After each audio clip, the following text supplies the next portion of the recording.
कैसे हैं आप सभी। हिंदी क्लब में फिर से आपका स्वागत है। ये वीडियो सबसे ज़्यादा इम्पॉर्टेंट है सभी के लिए, इसलिए इस वीडियो को देखें, देखने के साथ ही इसे शेयर करें ताकि दूसरे भी इसको देखें। आप लोग के जितने प्रश्न हैं मैंने उसको इकट्ठा किया है और इस वीडियो में डाला है। बोर्ड क्या कह रहा है, हम क्या कर रहे हैं, 5 से 8 तारीख को जो चेंजिंग होने वाला है उसमें किस तरह का चेंजिंग हमें करना है, क्या हमने गलतियां क्या है, क्या फिल करना है, क्या नहीं फिल करना है, किसको सेलेक्ट करना है, किसको नहीं सेलेक्ट करना है, इस सब के बारे में इस वीडियो में जानेंगे। सबसे पहली बात, अगर आप बीएड किए हो तो केवल 6 to 8 भरना है। पहला ऑप्शन भर लिए, उसके आगे चलते हैं हम लोग तो फादर नेम, मदर, कैटेगरी, ये सब तो आप जानते ही हैं। इसको फिल करते हुए अगर हैंडीकैप्ड हैं तो उसको भर देंगे। इसको फिल करते हुए आगे बढ़ते हैं तो आते हैं लैंग्वेज पे, भाषा को। फर्स्ट भाषा सबको ही रखता है हिंदी। सेकंड भाषा के लिए हो रहा है लफड़ा। तो क्या हो रहा है लफड़ा, मेरी भी बोर्ड से बहुत देर बात हुई। बोर्ड कह रहा है कि अगर 10+2 में और मैट्रिक में आपका हो वही भाषा रखेंगे ऑप्शनल भाषा में। मैंने बोला, देखिए मैं डिस्कशन बता रहा हूँ किस तरह का डिस्कशन हुआ, उसने क्या बोला, मैंने क्या बोला, फिर आप उस पर जाएंगे कि आपको करना क्या है। उसने बोला कि सर आपने 10+2 और मैट्रिक में भोजपुरी रखा है या मैथिली रखा है तो आप उस भाषा को लें, नहीं तो नहीं लें। हमने बोला सर आपने नोटिफिकेशन निकाला है कहीं भी किस भाषा को लेना है चाहे नहीं लेना है, तो उसने एक लाइन में उत्तर दिया नहीं, इससे रिगार्डिंग को कोई नोटिफिकेशन नहीं, तो हम क्यों नहीं लें। तो उसने बोला आप ले सकते हैं लेकिन सर परेशानी हुई तो मैं नहीं जानता। तो मैं भी यहाँ यही कहता हूँ, आप अपने मन से लें, अपने रिस्क पे लें अगर आपको लेना है भोजपुरी या कोई और लैंग्वेज तो। और पिछली बात भी मैं बता देता हूँ कि हुआ क्या था, 2011 में भोजपुरी साइंस वालों लोगों ने भी लिया था, खुद मेरे कज़न ने लिया था जो आर्ट्स के थे, वो अभी पढ़ा रहे हैं, उन्हें कोई परेशानी नहीं हुई। इस बात पे उन्होंने कहा कि सर वो उस समय की बात था, उस समय बिना बीएड वाले भी थे, इस समय तो बीएड वाले हैं केवल, इसलिए सर प्रॉब्लम है। तो मैंने बोला प्रॉब्लम क्या है, क्या परेशानी है, तो सर उसमें नहीं पढ़ा है इसलिए मैं बोल रहा हूँ, कोई परेशानी हो जाएगी आपको। यानी वो स्पष्ट रूप से कोई बात नहीं कह रहा। अगर ज़्यादा आप उस पर बोल रहे हैं, दबाव दे रहे हैं कि नोटिफिकेशन निकालिए चाहे कुछ भी, तो वो कह रहा है ले लीजिए, लेकिन परेशानी होगी तो मैं नहीं जानता। तो आप इसके बारे में सोचें और मैं ये कहूँगा एक मेल जरूर आज उसे कर दें। अगर इस वीडियो को आप देख रहे हैं तो एक मेल उसको जरूर कर दें कि सर ऐसा है तो आप कल के डेट में भोजपुरी लैंग्वेज नहीं लेना है, इसका लिखित रूप से नोटिफिकेशन दें वेबसाइट पे, नहीं तो कल के डेट में अगर हम लेते हैं तो रिस्पॉन्सिबिलिटी बिहार बोर्ड की ही हो, क्योंकि आपने कुछ दिया ही नहीं है। बस फर्स्ट लैंग्वेज में, सेकंड लैंग्वेज में ये होना चाहिए, कुछ भी नहीं, इंस्ट्रक्शन में कुछ भी नहीं दिया आपने। तो आप इस तरह के मेल कर सकते हैं। और लेना है तो मेरा सजेशन ये है कि आप संस्कृत होगा को संस्कृत ले सकते हैं। आप, मेरा सजेशन यही है, देखिए जिसका मैंने फॉर्म भरा, एक व्यक्ति के लिए मैंने फॉर्म भरा, उसका तो मैं वही रखूँगा चाहे कुछ भी हो जाए। बट आप क्या करें, अपने रिस्पॉन्सिबिलिटी पे सोचें। अगर आप लेते हैं तो अपने रिस्क पे लें, अगर नहीं लेते हैं तो भी अपने रिस्क पे करें। तो भोजपुरी डिपेंड आप पे डिपेंड होती है या मैथिली डिपेंड होती है आप पे कि आपको क्या करना है। लेकिन मैं ये कहूँगा जरूर उसे मेल करें, आज के डेट में उसे मेल जरूर करें, जितने सारे इस वीडियो को जरूर शेयर करें ताकि ज़्यादा से ज़्यादा उसके पास मेल पहुँचे। और उसे कहिए नोटिफिकेशन में निकाले कि भोजपुरी आपको नहीं लेना है, मैथिली आपको नहीं लेना है, हटा देना भाई वहाँ से। किसका भोजपुरी लैंग्वेज होता है, मैंने बोला कि सर भोजपुरी लैंग्वेज तो नहीं होता है। 10th में और 12th में को बोला, उस पर बोला कि सर 5 साल से हम चला रहे हैं, हम 5 साल से पहले से क्वालिफाई हैं, तो तो बस एक ही बात, सर अपने रिस्क पे ले लीजिए, कोई स्पष्ट बात नहीं। तो मैं भी यही कहूँगा कि अगर आपको लेना है तो आप अपने रिस्क पे ले सकते हैं।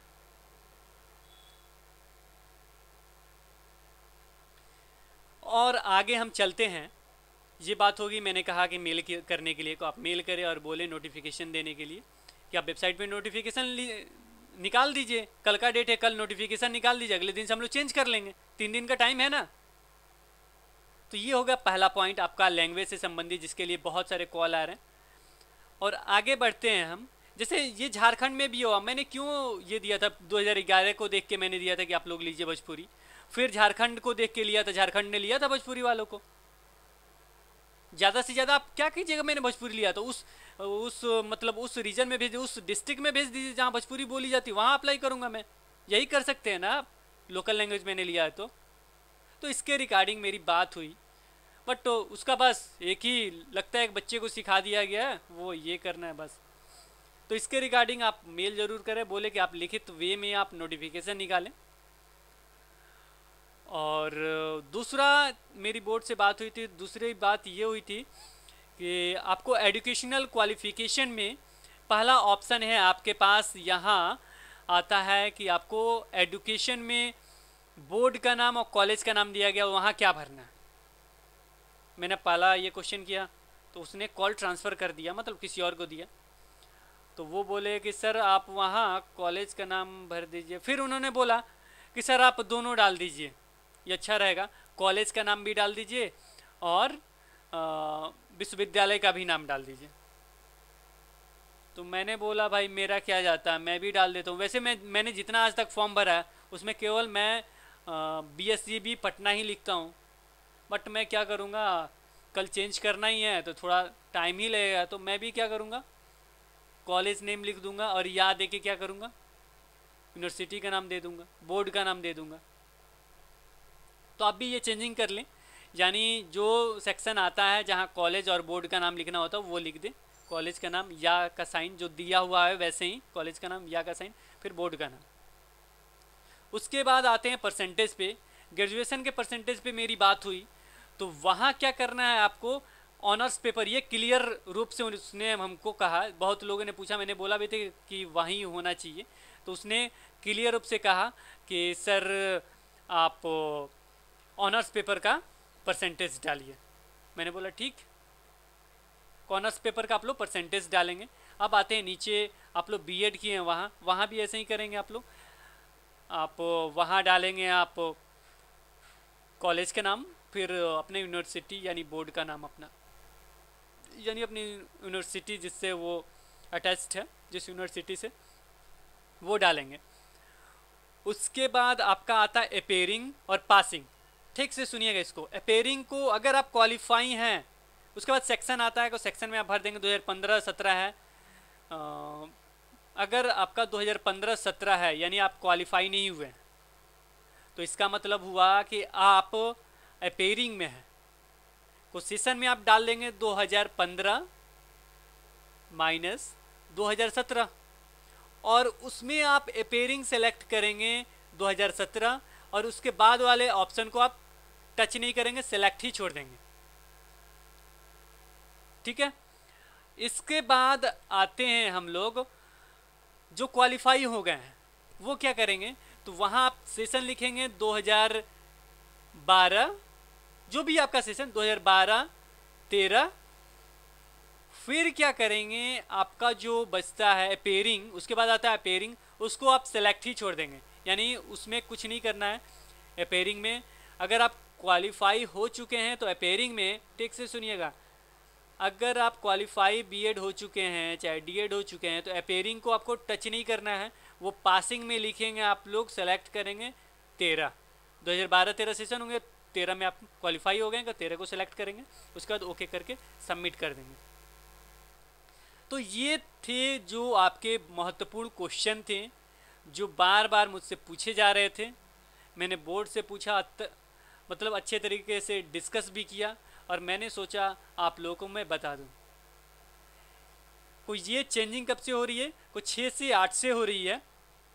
तो आप इस चेंजिंग को ध्यान में रखकर शुद्ध पूर्वक करें।